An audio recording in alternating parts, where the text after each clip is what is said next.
नमस्कार मंडळी, स्वागत आहे निकिता फूड रसोईमध्ये. तर मी परत एकदा एक मेथीची नवीन रेसिपी इकडे घेऊन आलेली आहे, जी आहे हे मेथीचे वडे.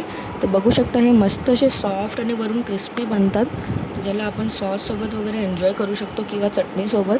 खायला खूपच छान लागतात आणि हेल्दी पण बनतात.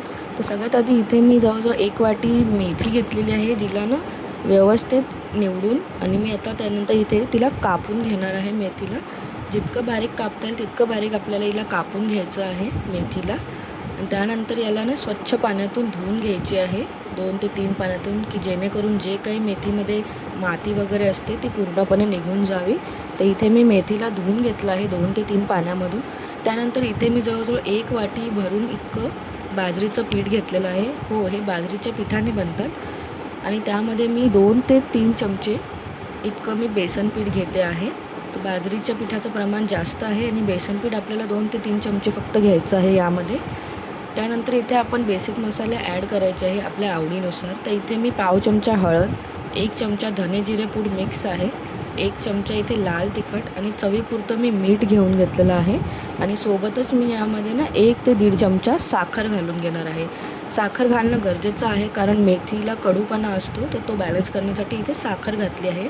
त्यानंतर यामध्ये मी 1 चमचा तेल आणि जवळजवळ 1 ते 1.5 चमचा मी इथे हे पांढरे तीळ घेऊन घेतलं आहे. तीळ आवर्जून घाला, खूप छान चव येते. त्यानंतर एकदा हे सगळं आपल्याला कोरडंच असं मिक्स करून घ्यायचं आहे सगळी. आणि त्यानंतर आता थोडं थोडं गरजेनुसार पाणी घालून याला ना चांगलं मिक्स करायचं आहे. आणि बॅटर मी तुम्हाला दाखवते की कन्सिस्टन्सी कशी पाहिजे आपल्याला. तर हे अजिबात पातळ करायचं नाही आहे आणि खूपच घट्ट नाही करायचं, पण मीडियम थिक आपल्याला असं हे बॅटर करायचं आहे. तर बघू शकता इथे मी आता याला बॅटर बनवून घेतलं आहे आणि फार कमी पाण्याचा मी उपयोग केला आहे, की जेणेकरून आपले हे वडे असे बनतील. इथपर्यंतच आपल्याला पाणी घालायचं आहे आणि अशा प्रकारचे आपल्याला वडे हे बनवून घ्यायचे आहे. आकार आपण कुठल्याही प्रकारे देऊ शकतो, पण थोडे आपल्याला हे पातळ करायचे आहेत, कारण की ते मग छान क्रिस्पी बनतात आणि आतमध्येपर्यंत शिजतात. तर कडकडत्या तेलामध्ये मीडियम हाय हीटवर आपल्याला हे गोल्डन ब्राऊन होईपर्यंत, क्रिस्पी होईपर्यंत तळून घ्यायचे आहेत. तर ते बघू शकतात तुम्ही.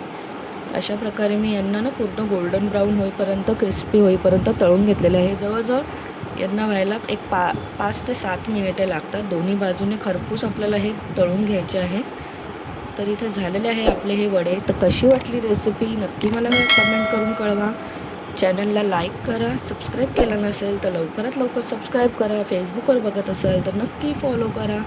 व्हिडिओ कसा वाटला नक्की मला कमेंट करून कळवा. भेटूया नेक्स्ट व्हिडिओमध्ये. Bye bye.